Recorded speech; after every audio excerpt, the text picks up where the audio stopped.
الحمد لله رب العالمين وأشهد أن لا إله إلا الله وحده لا شريك له وأشهد أن محمدا عبده ورسوله صلى الله عليه وعلى آله وصحبه الكرام أما بعد وقد ورد اسم الله العليم في أكثر من 150 موضعا. Donc nous allons étudier un des noms sublimes d'Allah subhanahu wa ta'ala qui est Al-Alim. Et ce noble nom d'Allah subhanahu wa ta'ala est venu ou a été mentionné de très nombreuses fois dans le Coran al-Karim. Plus de 150 fois. On trouve le nom d'Allah Al-Alim dans plus de 150 endroits du Coran. Qala ta'ala يخلق ما يشاء وهو العليم القدير وقال تعالى وكفى بالله عليما وقال تعالى ذلك تقدير العزيز العليم وقال تعالى إن الله سميع عليم. À titre d'exemple, dans Surat Ar-Rum, Allah subhanahu wa ta'ala nous dit sur la traduction des sens de ce verset: Allah crée ce qu'il veut et c'est lui le savant, le parfaitement capable, celui qui est parfaitement capable. Wa kafa billahi alima dans Surat An-Nisa, et Allah suffit comme savant. Wa qala ta'ala, et dans Surat Yasin, voici le décret du puissant et du savant. Et dans Surat Al-Baqarah, certes Allah est audient et savant. Al-Alim أي الذي أحاط علمه بالظواهر والبواطن بالظواهر والبواطن والإسرار والإعلان وبالعالم العلوي والسفلي وبالماضي والحاضر والمستقبل فلا يخفى عليه شيء من الأشياء علم ما كان وما سيكون وما لم يكن أن لو كان كيف يكون أحاط بكل شيء علما وأحصى كل شيء عددا. Al-Sheikh Abdul Razzaq hafidhahullah ta'ala nous dit, pour expliquer le nom d'Allah Azza wa Jal, Al-Alim, c'est-à-dire celui dont la science englobe la partie apparente des choses et la partie cachée de celle-ci, ce qui est secret tout comme ce qui est en public,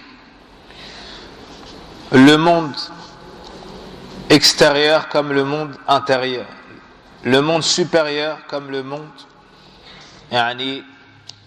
inférieur. Il connaît le passé, le présent ainsi que le futur. Rien parmi les choses ne lui est caché. Il sait ce qui a été et il connaît ce qui sera. Et même les choses impossibles ou qui ne se sont pas déroulées, si ceci avait eu lieu, il sait comment cela se serait déroulé. Il a englobé de sa science toutes choses et parfaitement embrassé de sa science le nombre de toutes choses. وقد جاء في القرآن الكريم بيان واسع علم الله عز وجل وأنه وسع كل شيء وأنه سبحانه أحاط بكل شيء علما. Et dans le noble Coran, on nous a parfaitement démontré ô combien la science d'Allah est vaste et qu'elle a englobé toutes choses et qu'elle a embrassé l'ensemble des choses. ذكر سبحانه سعة علمه في آيات وقال تعالى وسع ربي كل شيء علما أفلا تتذكرون وقال تعالى ربنا وسعت كل شيء رحمة وعلما وقال تعالى إنما إلهكم الله الذي لا إله إلا هو وسع كل شيء علما. Allah subhanahu wa ta'ala nous montre la vasteté de sa science dans de nombreux versets du Coran. Dans Surat Al-An'am, et la science de ton Seigneur, ou plutôt il dit, et la science de mon Seigneur s'étend à toutes choses. N'allez-vous donc pas vous souvenir? Dans Surat Ghafir, ô notre Seigneur, tu as touché de ta science, ou bien de ta pitié, de ta science, toutes choses. Dans Surat Taha, votre divinité n'est qu'Allah, celui dont nul ne mérite d'être adoré si ce n'est lui. Il embrasse de sa science toutes choses. وذكر سبحانه إحاطة علمه بكل شيء. Allah tabaraka wa ta'ala nous montre dans le Coran que sa science a cerné toutes choses. قال تعالى إن الله بما يعملون محيط. Allah cerne parfaitement tout ce qu'ils font. وقال تعالى إن ربي بما تعملون محيط. Dans Surat Al-Imran, puis maintenant dans Surat Hud, certes mon Seigneur cerne parfaitement tout ce que vous faites. Il est de sa science. وقال تعالى وكان الله بما يعملون محيطا. Dans Surat An-Nisa, certes Allah cerne parfaitement de sa science tout ce qu'il faisait. وقال تعالى وكان الله بكل شيء محيطا. Et certes Allah cerne parfaitement toutes choses. وذكر تبارك وتعالى إحاطة علمه بالسرائر والمعلنات والغيب والشهادة. Dans le Coran, Allah subhanahu wa ta'ala nous expose qu'il a parfaitement cerné de sa science toutes les choses cachées comme les choses prononcées au grand jour. Toutes les choses qui font partie de l'invisible et toutes les choses qui font partie du visible.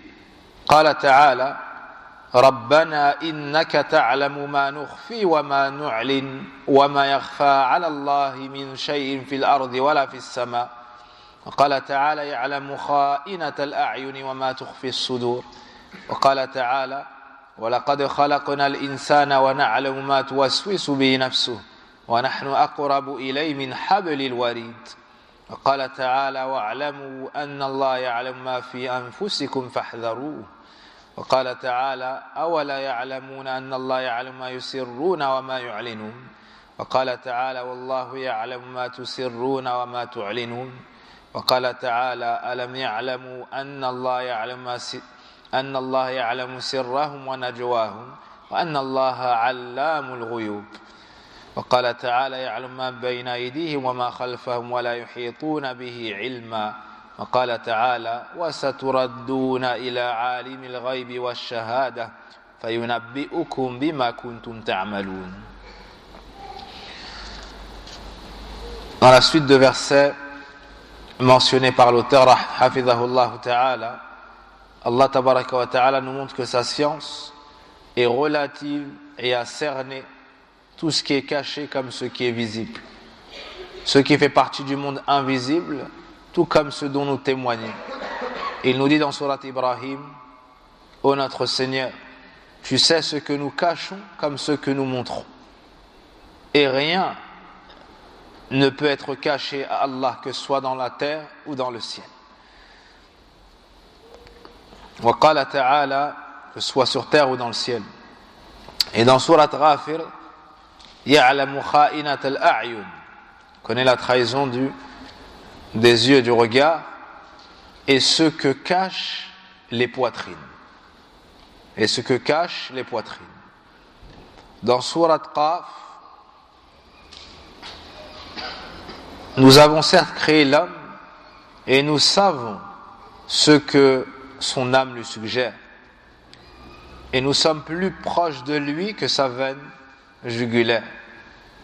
Wa qala ta'ala, dans Surat Al-Baqarah, également dans Surat Al-Baqarah, et sachez qu'Allah sait ce qu'il y a en vous, prenez donc garde. Dans Surat Al-Baqarah, ne savent-ils pas qu'Allah sait ce qu'ils cachent et ce qu'ils montrent, ou ce qu'ils disent en cachette et ce qu'ils montrent. Dans Surat Al-Nahl, et Allah sait ce qu'ils cachent et ce qu'ils montrent. C'est-à-dire ce qu'ils disent sans se cacher.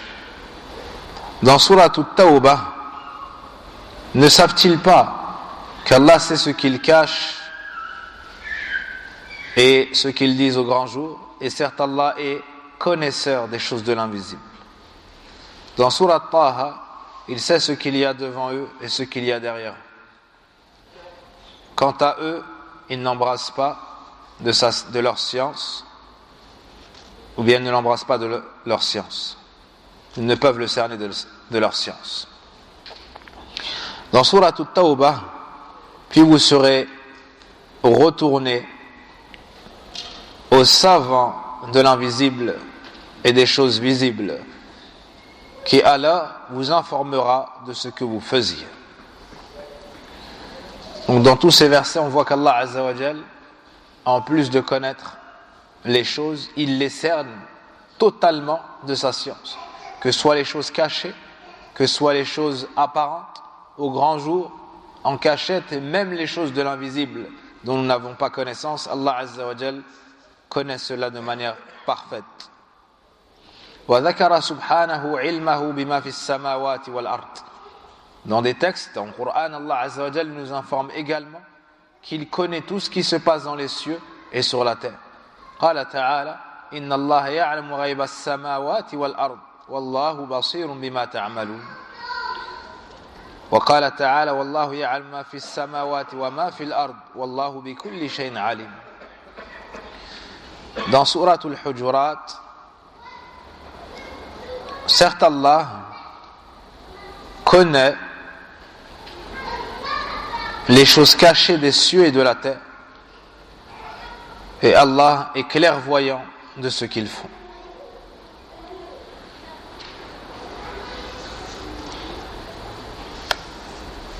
وذكر سبحانه اختصاصه بمفاتح الغيب فلا يعلمها إلا. Allah subhanahu wa ta'ala nous montre dans le Coran que seul lui a les clés de l'inconnaissable, de l'invisible.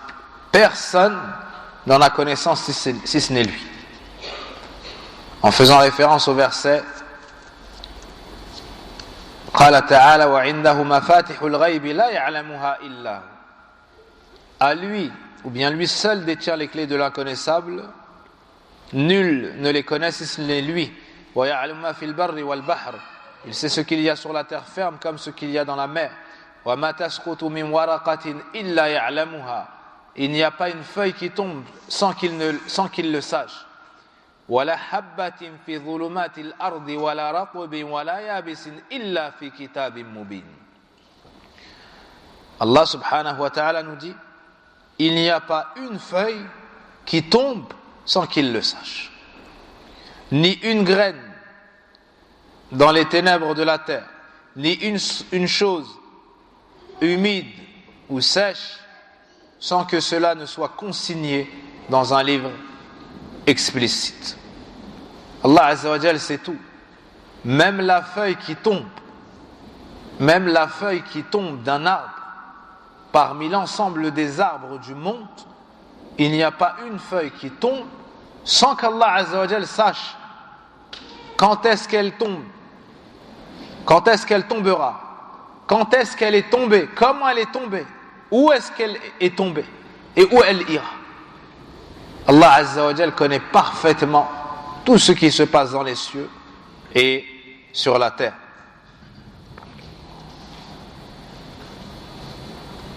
S'il en est ainsi, pour des choses relatives à des feuilles et des arbres qui ne sont pas sujets à la punition, au paradis ni à l'enfer, que dire alors des actes du fils de Adam, qui a été créé que pour adorer Allah, à qui on a interdit les péchés?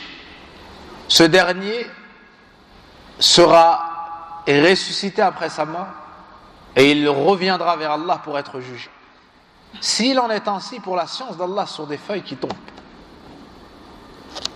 à plus forte raison, Allah Azza wa Jal connaît parfaitement tout ce qui a trait à nos croyances, nos paroles et nos actions, nos délaissements. Donc ceci doit pousser le serviteur, comme ça viendra, à la crainte d'Allah Azza wa Jal, à savoir qu'Allah le surveille et a parfaitement connaissance de ce qu'il fait et ne fait pas. وقال تعالى إن الله عنده علم الساعة وينزل الغيث ويعلم ما في الأرحام وما تدري نفس ماذا تكسب غدا وما تدري نفس بأي أرض تموت إن الله عليم خبير. Dans Surat Luqman, Allah Azza wa Jal nous montre quels sont ces 5 points que seul lui connaît. Certes, Allah détient l'heure ou la science de l'heure, c'est-à-dire l'heure de la fin du monde. Wa yunazil al-ghayth, il fait descendre la pluie. Donc le temps, le moment auquel la pluie va tomber. Wa ya'lamu ma fil arham, il sait ce qu'il y a dans les matrices. Donc, est-ce que la femme ou la femelle a en son sein une portée, un enfant? Quand est-ce qu'il va naître? Quand est-ce qu'il va décéder? Allah sait parfaitement ce qu'il y a dans les matrices. Et aucune âme ne sait ce qu'elle fera demain. Et aucune âme ne sait sur quelle terre elle mourra. Inna Allah alimun khabir. Certes, Allah est savant, parfaitement informé. Ici, ces points mentionnés dans le verset, personne n'en a connaissance si ce n'est Allah Azza wa Jalla. Premièrement, ilmu sa'a, l'heure de la fin du monde. Dans le hadith d'Jibril, hadith le hadith d'Omar ibn Khattab dans le Muslim, dans le recueil d'Imam Muslim, lorsque Jibril est venu voir le prophète Mohammed sallallahu alayhi wa sallam et lui a dit Mata sa'a, à quand l'heure de la fin du monde? Qala mal mas'oulu anha bi'a'lama min as-sa'il. Le prophète sallallahu alayhi wa sallam lui a répondu, celui à qui tu poses la question n'a pas plus de connaissances que celui qui lui pose la question. Jibril alayhi salam, c'est le meilleur ange, et le prophète Mohammed sallallahu alayhi wa sallam, c'est le meilleur messager. Le meilleur messager parmi les anges, le meilleur messager parmi les humains, tous deux ignoraient l'heure de la fin du monde. S'il en est ainsi pour les meilleures créatures d'Allah Azza wa Jal, c'est le cas pour l'ensemble. Donc personne n'a connaissance de l'heure de la fin du monde si ce n'est Allah subhanahu wa ta'ala. Et celui qui prétend connaître de cela n'est qu'un menteur qui s'humiliera, comme ça a déjà été le cas. Naam. Certains disaient en l'an 2000 c'est la fin du monde. Ils se sont ridiculisés. Personne ne connaît l'heure si ce n'est Allah subhanahu wa ta'ala. Wa yunazzilu al-ghayth, personne ne sait quand la pluie tombera avec certitude, où elle tombera, en quelle mesure elle tombera. Seul Allah Azza wa Jal connaît cela. Wa ya'lamu ma fil arham, et il sait ce qu'il y a dans les matrices. Même ceux qui ont atteint des hauts niveaux de connaissances et technologiques, ils ne peuvent savoir au moment où la femme est enceinte qu'elle l'est, si ce n'est après une multitude d'examens et de comparatifs. Par la suite, personne ne sait lorsque l'enfant sortira. Personne ne sait quand est-ce que l'enfant sortira.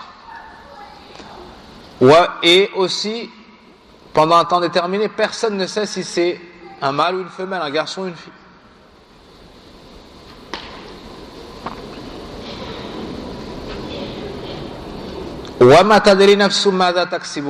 Et aucune âme ne sait ce qu'elle fera demain.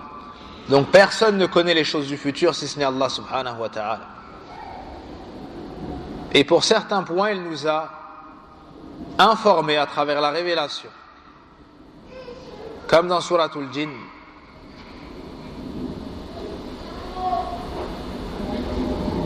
Si mes souvenirs sont bons, illa man irtada min rasoul, sauf celui qu'il a agréé comme messager. Allah Azza wa Jal révèle des choses qui ont attrait aux choses de l'invisible et au futur à travers la révélation. Mais ce que nous n'avons pas su à travers la révélation, personne ne peut le savoir. Personne ne peut le savoir. Et celui qui prétend connaître les choses du futur, qu'on appelle al-ghaib, al-mutlaq, le futur, les choses de l'invisible de manière absolue, c'est-à-dire qui n'ont même pas été citées dans des textes ni dans la révélation, alors celui-ci aura prétendu être l'égal d'Allah dans sa science. Et c'est du polythéisme, c'est du shirk, l'associationnisme majeur, i'adhan billah, et du kufr. Allah nous dit la ya'lamu man fis samawati wal ardi al-ghayba illa Allah. Dit nul ne connaît, que soit dans les cieux ou sur la terre, l'invisible, si ce n'est Allah. Personne ne sait dans la minute ce qu'il fera. Personne ne sait même s'il sera vivant dans la minute qui suivra. Mais Allah Azza wa Jalla, lui, c'est tout. Wa ma tadri nafsun bi ayyi ardin tamut. Et le dernier point, personne ne sait sur quelle terre il mourra. Personne ne sait sur quelle terre il mourra. Inna Allah alimun khabir. Combien sont ceux qui ont voyagé, ont dit je rentre demain, et ils sont décédés sur la terre vers laquelle ils ont voyagé? Combien disaient je ne sors pas de tel endroit, j'y vis et j'y mourrai? Mais on décrète un événement qui fait qu'il se doit de voyager parce qu'Allah Azza wa Jalla a décrété qu'il mourra dans cette terre-là, dans cet endroit-là. Alors on va décréter les causes qui vont l'amener à s'y rendre.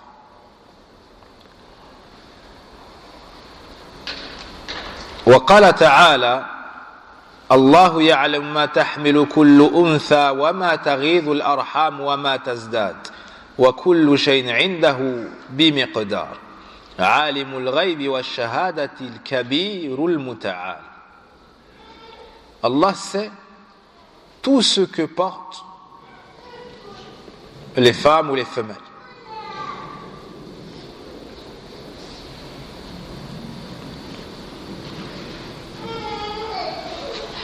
وللإيمان بهذا الاسم العظيم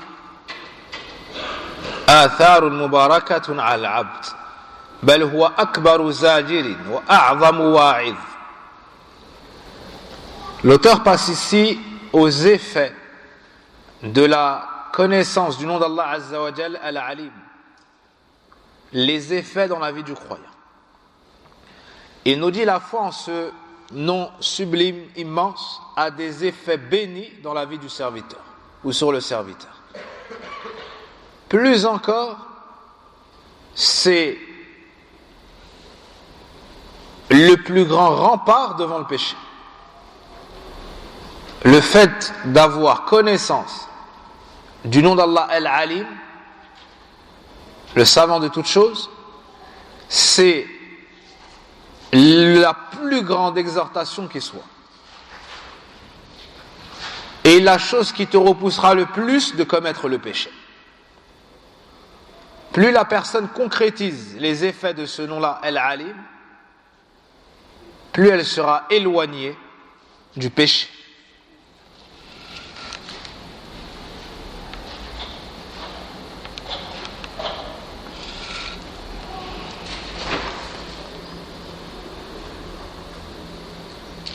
قال الشيخ محمد الأمين الشنقيطي رحمه الله أجمع العلماء على أنه أكبر واعظ وأعظم زاجر نزل من السماء إلى الأرض وضربوا لذلك مثلا ولله المثل الأعلى.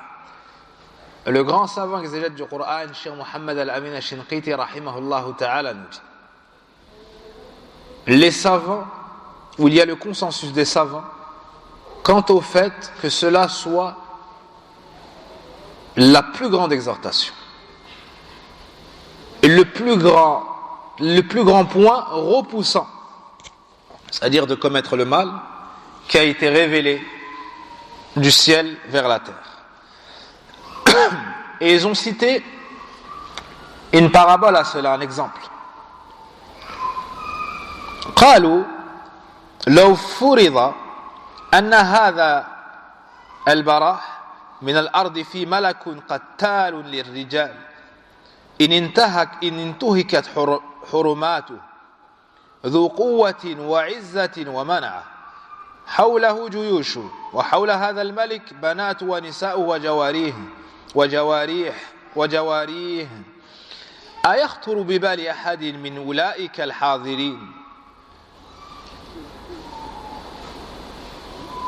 مجلس هذا الملك أن يقوم بريبة ولو قيل لأهل بلد إن أمير ذلك البلد يبيت عالما بكل ما يفعلونه في الليل من الخسائس لباتوا متأدبين.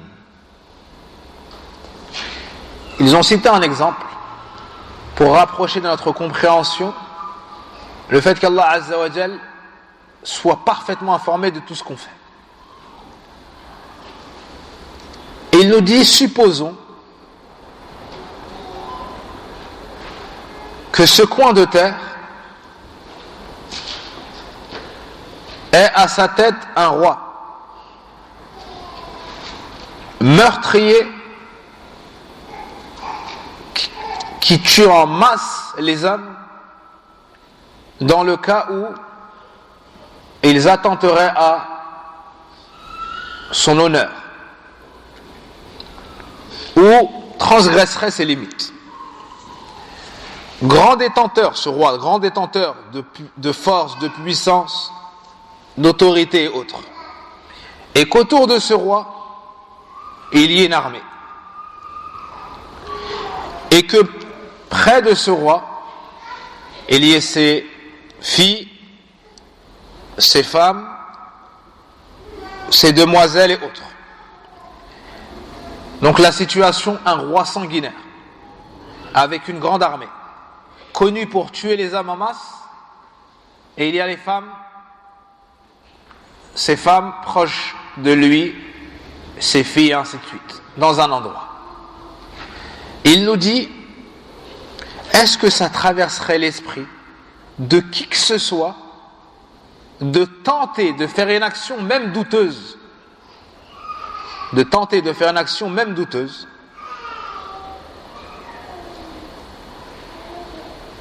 Et si on avait dit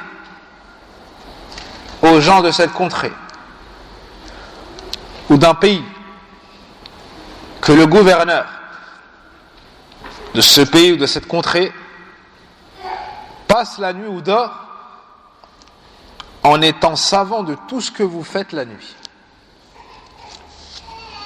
comme mauvaise chose, il nous dit, ils auraient passé la nuit en n'ayant que de bons comportements, en respectant toutes choses. Ça, c'est l'exemple d'un roi de dunya. وهذا خالق السماوات والأرض الملك الجبار يخبرهم في آيات كتابه لا تكاد تقلب ورقة واحدة من أوراق المصحف الكريم إلا وجدت فيها هذا الواعظ الأكبر والزاجر الأعظم بكل شيء عليم والله بما تعملون خبير يعلم ما تسرون وما تسقط من ورقة إلا يعلمها ولقد خلقنا الإنسان ونعلم ما توسوس به نفسه واعلموا أن الله يعلم ما في أنفسكم فاحذروا وما تكون في شأن وما تتلو منه من قرآن ولا تعملون من عمل إلا كنا عليكم شهودا إذ تفيضون فيه. Et voici le créateur des cieux et de la terre, le roi, dominateur suprême, qui les informe dans des versets de son livre. Il s'en faut de peu pour que pour chaque page du livre que tu tournes, tu trouves ce grand exhortateur, c'est-à-dire que tu trouves les noms d'Allah et les attributs d'Allah qui nous montrent qu'il est parfaitement savant, informé, qu'il nous surveille, et c'est tout. Puis il cite beaucoup d'exemples. Il est savant de toutes choses, il est parfaitement informé de ce que vous faites, il connaît ce que vous cachez, il n'y a pas une feuille qui tombe sans qu'il ne le sache. Il sait ce que vous insuffle vos âmes. Allah sait ce que vous avez en vous-même. Faites donc attention. Et d'autres versets encore. فينبغي علينا جميعا أن نعتبر بهذا الزاجر الأكبر والواعظ الأعظم وألا ننساه لألا نهلك أنفسنا. Cheikh Abd Razzaq Hafidahullah Ta'ala nous dit: il nous convient donc à tous de prendre véritablement en considération ce grand avertisseur. Un zajir, c'est la menace. Naam, sont les points qui vont t'éloigner de commettre le mal. Ce grand exhortateur, il nous faut jamais l'oublier. Il nous faut ne jamais l'oublier. Tous ces textes qui nous montrent qu'Allah sait tout, qu'Allah connaît tout, qu'Allah nous surveille, et ainsi de suite, il faut toujours avoir cela présent à l'esprit afin de s'éloigner du péché au moment où l'âme incitatrice au mal penche vers ce dernier. Car si on l'oublie, on périra. Iyadhan billah. قال ابن رجب رحمه الله: أكره رجل امرأة على نفسها وأمرها بغلق الأبواب فقال لها: هل بقي باب لم يغلق؟ قالت: نعم، الباب الذي بيننا وبين الله. فلم يتعرض لها. ورأى بعضهم رجلا يكلم امرأة فقال: إن الله يراكما سترنا الله وإياكما.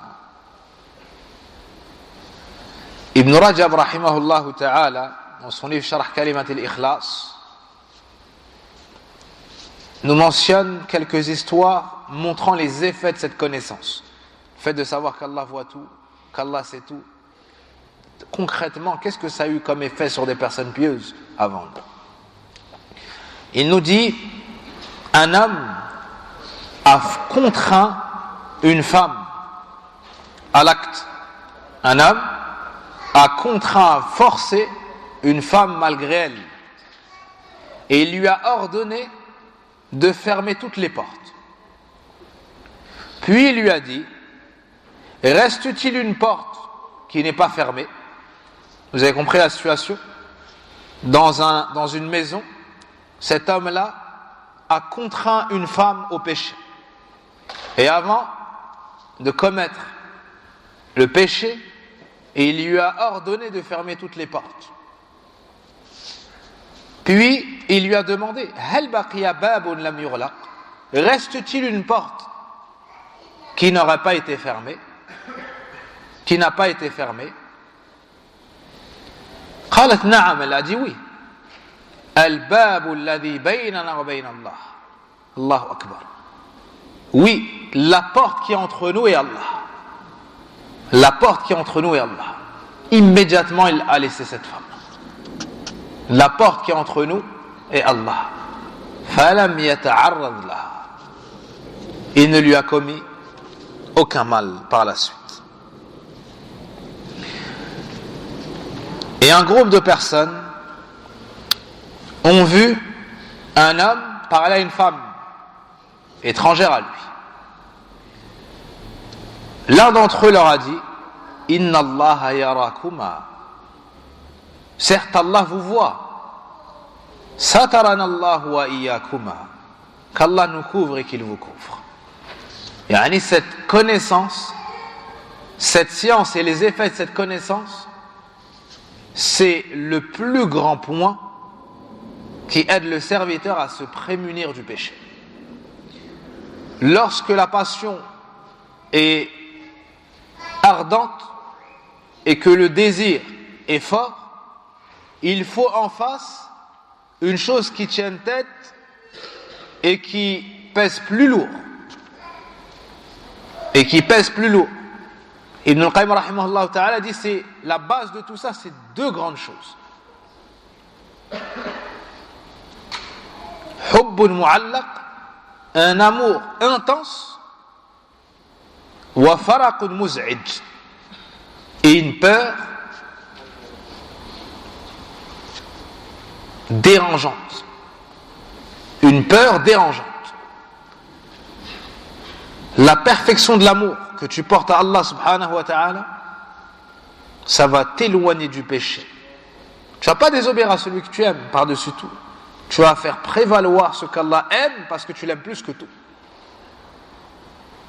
Et si cela ne suffit pas, faraqul muz'ij, une grande peur dérangeante. Cette peur-là, elle te dérange, elle t'empêche de commettre le mal, le haram.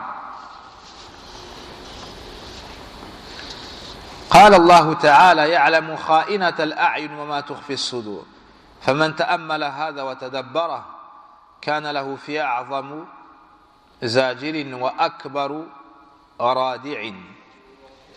Allah connaît la trahison du regard ou des yeux et il sait ce que cachent les poitrines. Celui donc qui médite tout cela et y prête grandement attention trouvera la plus grande menace et le plus grand rempart. Celui qui a ces sens-là, cette science-là, ça l'éloignera de commettre le péché.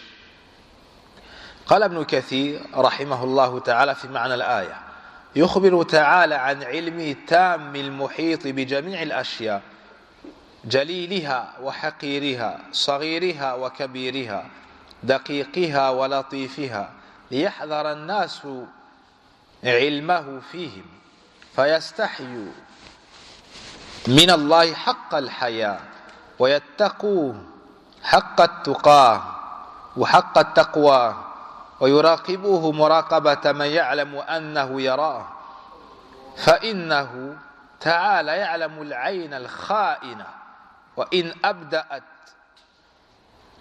أبدت أمانة ويعلم ما تنطوي عليه خبايا الصدور من الضمائر والسرائر. Ibn Kathir rahimahullah ta'ala nous dit des suites du verset de Surat Ghafir, verset 19, le Très-Haut nous informe de sa science parfaite, complète, qui cerne toutes choses, que ce soit les grandes, les immenses, les plus infimes et minimes, les petites et les grandes, les choses subtiles,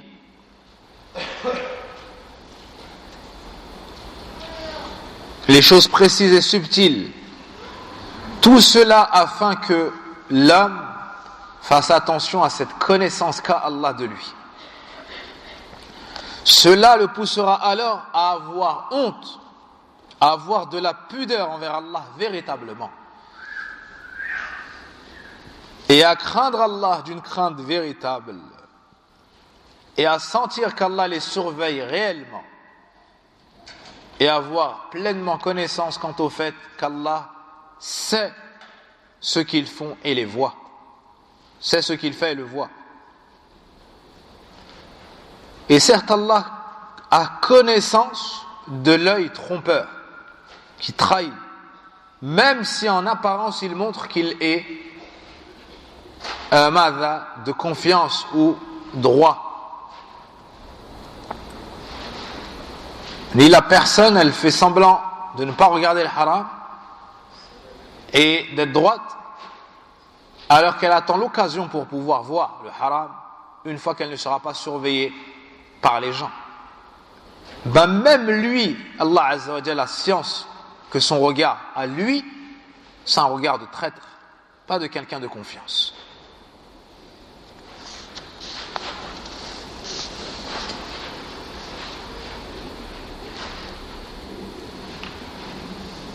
Allah Azza wa Jalla sait ce que couvre le contenu des cœurs, des poitrines et toutes choses cachées.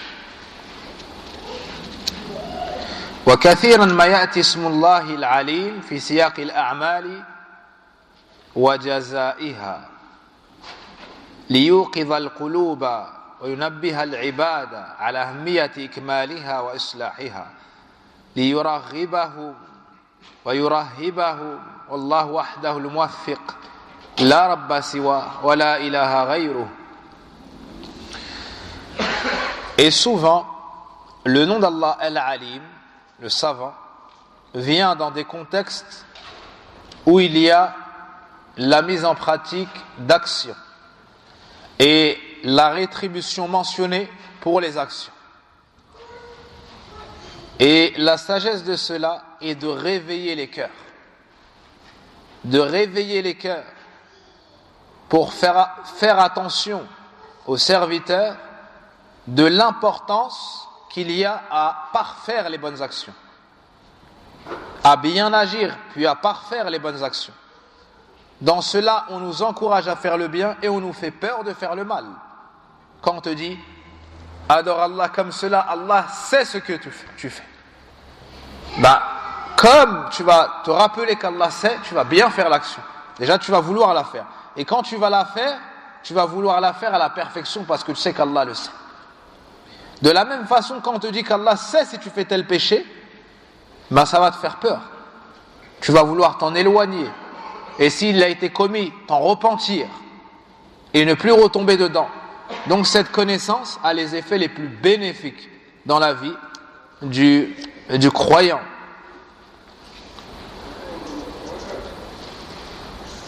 Et c'est Allah uniquement qui accorde la réussite. Nul Seigneur en dehors de lui et nulle divinité n'est digne d'être adoré si ce n'est lui. Donc il nous faut connaître et méditer ce nom et les versets qui ont été mentionnés comprenant ce nom et tirer des leçons de ce qui nous a été mentionné et trouver en nous, sur nous et dans notre vie au quotidien désormais les effets de la connaissance de ce nom, à savoir la motivation dans les bonnes œuvres. Et cela nous pousse aussi à la sincérité. Le fait de savoir qu'Allah, c'est toute bonne action que tu mets en pratique. À ce moment-là, tu auras besoin de qui après Allah Azza wa Jal pour noter tes bonnes actions ou pour te féliciter pour tes bonnes actions? Tu sais qu'Allah Azza wa Jal le sait, ça te suffit pour le faire. Celui qui prie dans la nuit, il n'est vu de personne. En quoi ça lui a nui que personne ne l'ait vu, sachant qu'Allah subhanahu wa ta'ala, celui qui récompense, rétribue, protège, met au paradis, lui l'a vu. À quoi ça va te servir qu'une personne t'ait vu faire telle aumône ou aider telle ou telle personne, après qu'Allah Azza wa Jal, le savant de toutes choses, t'ait vu, t'ait entendu, connaît ta situation, tes efforts. Ça pousse le serviteur à être sincère. Et ça pousse à ne pas délaisser la bonne action lorsqu'on ne le récompense pas dans ce bas monde en apparence, ou quand on ne fait pas ses éloges dans ce bas monde, et ainsi de suite. Certaines personnes font le bien, puis lorsqu'on ne fait pas leurs éloges, ou lorsqu'on ne leur accorde pas une place toute particulière, elles abandonnent le bien. Ça, c'est un manque de sincérité. C'est un manque de connaissance de ces noms-là. Si la personne elle fait, elle sait qu'Allah le sait, ça lui suffit. Ça lui suffit. Et rien ne manquera à sa récompense. De la même façon, à l'inverse, celui qui sait qu'Allah Azza wa Jal est savant de toutes choses, Allah lui suffit, ou bien le fait qu'Allah sache, ça lui suffit pour délaisser le mal. Ça lui suffit pour délaisser le mal. Il se peut qu'un homme vive dans le foyer, dans son foyer proche des parents, par exemple de sa belle famille, proche de sa belle famille. Alors il va honorer les parents de son épouse, honorer la femme. Il va montrer qu'il est bon. Puis une fois que les parents seront décédés, par exemple, les beaux-parents décédés, ou bien une fois qu'il sera loin d'eux et qu'ils n'auront pas connaissance, à ce moment-là, il va mal la traiter. Il va la maltraiter, ou la battre, ou l'insulter, ou la dénigrer, ou ne pas dépenser pour elle, ou l'insulter, et j'en passe. S'il a connaissance du nom d'Allah, Al-Alim, qu'il y ait ses parents à 2 portes de chez lui, ou même dans son foyer, ou dans un autre pays ou même continent, ça ne changera rien en sa piété dans ce domaine-là. S'il agit mal, ça ne sera pas parce que ses parents ne sont plus là. Quant à celui qui agit ainsi, c'est clairement parce qu'il a un manque de iman au nom d'Allah Azza wa Jal, Al-Alim, soit dans la compréhension, soit dans la mise en pratique des fruits, des actions qui découlent de cette connaissance. Pareillement, le jeune qui a grandi dans une famille pieuse, qui a été préservé, ou celui qui a une certaine, qui est connu, on va dire, dans son lieu de résidence, il craint Allah, il est connu pour le bien, mais une fois qu'il voyage à l'étranger, pour une raison ou une autre, pour le commerce ou autre, alors il délaisse la piété et il commet des péchés. Puis quand il revient, en apparence il observe la droiture et la piété. Ça c'est très dangereux. Il se peut que cette personne-là finisse avec une mauvaise fin. Il se peut qu'il finisse avec une mauvaise fin et qu'Allah l'abandonne au moment de son décès et qu'il perde. Et Allah Azza wa Jal a vanté les mérites de Yusuf alayhi salam, le prophète, fils du prophète d'Allah Azza wa Jal, du fait qu'il était étranger, loin de sa famille. Malgré ça, lorsque Imratul Aziz rawadathu, قال معاذ الله إنه ربي أحسن مثواي إنه لا يفلح الظالم. Dans l'histoire de Yusuf alayhi salam, lorsque l'épouse de l'Aziz a tenté de le faire succomber à ses charmes et au péché, pour le faire tomber dans le péché, qu'Allah m'en préserve. Il s'est souvenu d'Allah Azza wa Jal et s'est sauvé vers Allah Tabaraka wa Ta'ala de par la science qu'il avait qu'Allah Subhanahu wa Ta'ala le voit, le surveille et que c'est son meilleur allié et que s'il revient vers lui pour chercher le secours, Allah le secourt. Naam. L'homme qui sort pour travailler, il n'est vu de personne, il a le choix dans l'entreprise de voler. Il a le choix de pas venir et de noter qu'il était présent, de faire noter par une tierce personne qu'il était présent, pour ceux qui pointent. Il a le choix de prendre des choses du travail qui ne lui sont pas permises et de les ramener chez lui. Il a le choix de tricher et de s'enrichir en apparence. Qu'est-ce qui va l'empêcher de trahir son responsable? C'est une seule chose. C'est Al-Alim. C'est Al-Alim, c'est le fait qu'il sache qu'Allah c'est Al-Alim, il est savant. Comment est-ce que je vais voler au travail alors qu'Allah est Alim? Je me cache de qui? Je me cache du patron, c'est une créature, il est mort, il est né, il va mourir demain. Je me cache de qui? De mes camarades, de mes collègues. Mes collègues, ils ne m'avancent pas le bien, ils ne repoussent pas de moi le mal. Ils ne me font pas mourir ni ne me ressuscitent.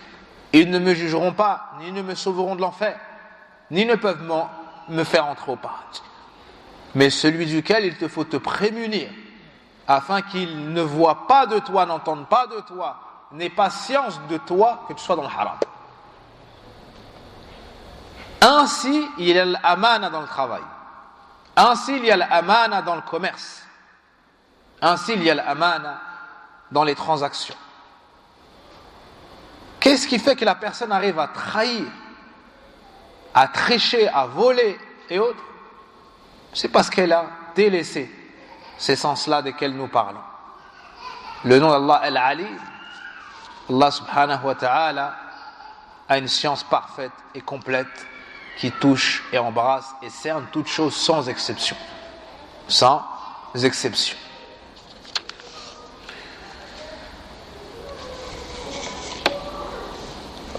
On trouve dans le Coran Allamul Ghuyub aussi, le grand savant des choses de l'invisible. On trouve Alimul Ghayb, le savant des choses de l'invisible. Et on trouve Al-Alim, le savant. Voici pour l'explication du nom d'Allah subhanahu wa ta'ala, Al-Alim.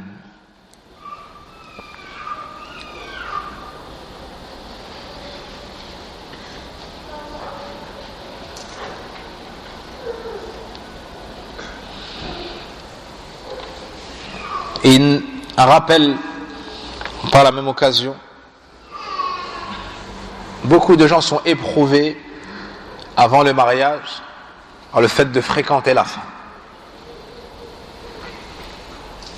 Des gens qui s'apparentent même à la piété ou la science ou autre. Et ça, c'est une chose qui est gravissime, par laquelle les gens sont tentés et éprouvés. Et dans cela, il y a un manque de piété, mais en plus de tawakkul. Comme si, sans passer par cette étape-là, ils ne pourront pas trouver la personne adéquate et avoir le bonheur par la suite. C'est-à-dire, sans désobéir à Allah, il n'y aura pas le bonheur. Et ça, c'est une mauvaise opinion d'Allah subhanahu wa ta'ala. Et avec l'apparition de nombreux moyens de communication, c'est devenu une calamité. C'est devenu une calamité. L'homme va sur des sites internet lorsqu'il tarde à se marier. La femme va sur des sites ou Facebook ou autres lorsqu'elle espère se marier ou autre. Donc il nous faut nous rappeler mutuellement la crainte d'Allah subhanahu wa ta'ala et le fait de se repentir de ça et délaisser ça et s'éloigner de ça et de couper les causes. C'est pas le fait de ne pas faire, parce qu'en temps de faiblesse la personne elle peut retourner à ça. Il faut briser la cause qui permet de tomber dans cette chose-là. Si ce sont des numéros, il faut les effacer. Si ce sont des sites, il faut enlever internet et ainsi de suite. Il faut enlever à la base la source du problème. La source du problème. Mais combien sont ceux qui travaillent dans l'irtilat, travaillent dans les endroits où il y a beaucoup de fitna, et ils tombent dans le haram, alors qu'à la base, ça ne traversait même pas leur esprit de commettre le haram.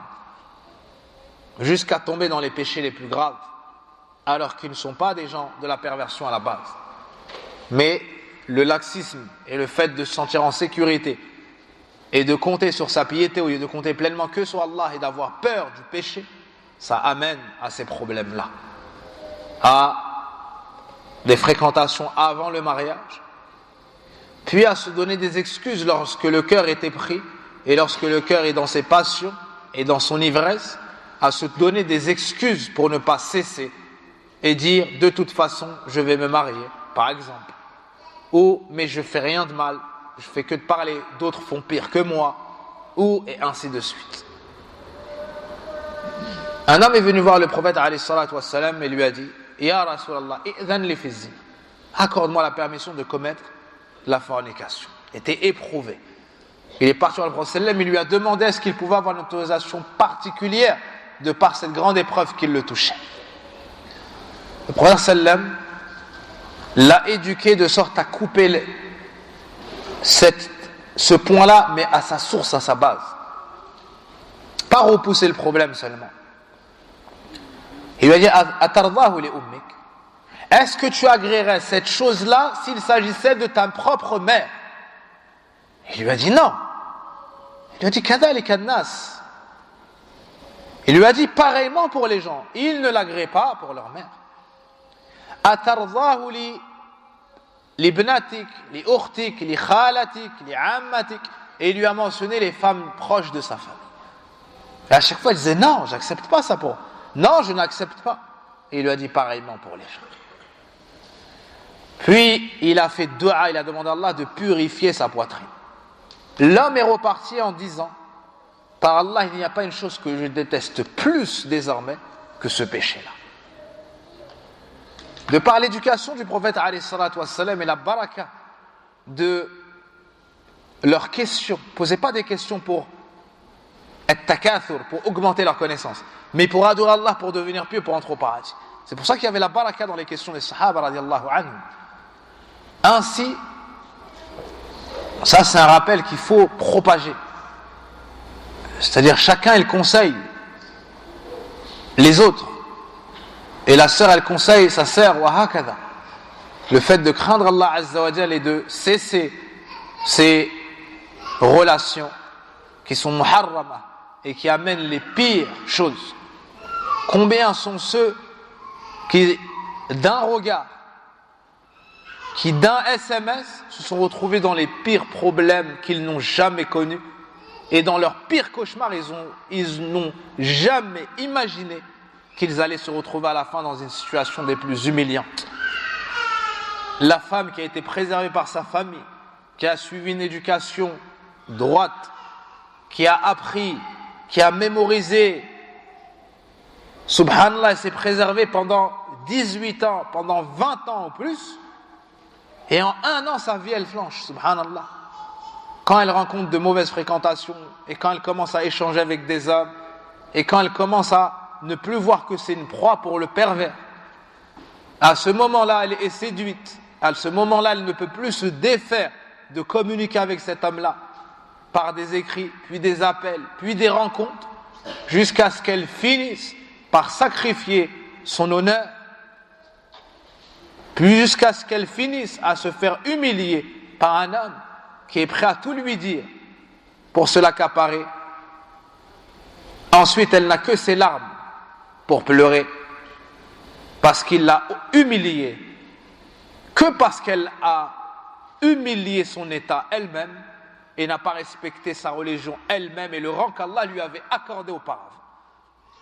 Allah t'a anobli, il t'a élevé et il t'a honoré de par ce dîn.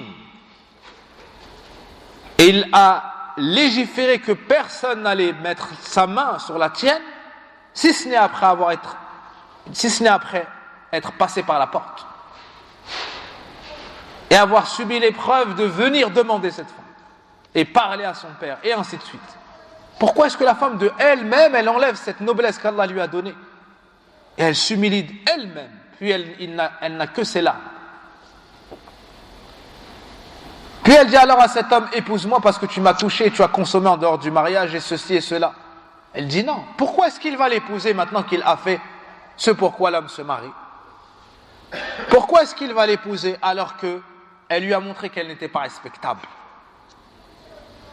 et qu'elle ne craignait pas Allah Azza wa Jal dans sa chasteté? Il a joué avec elle, tout comme il a joué auparavant et tout comme il jouera par la suite, jusqu'à ce qu'Allah Azza wa Jal le dévoile. Et elle, soit elle va se repentir, regretter sincèrement et voir qu'elle est tombée dans un piège du shaitan parmi les djinns et les humains, soit elle va céder aux insufflations du shaitan qui essayera de la faire désespérer du repentir et de la miséricorde d'Allah.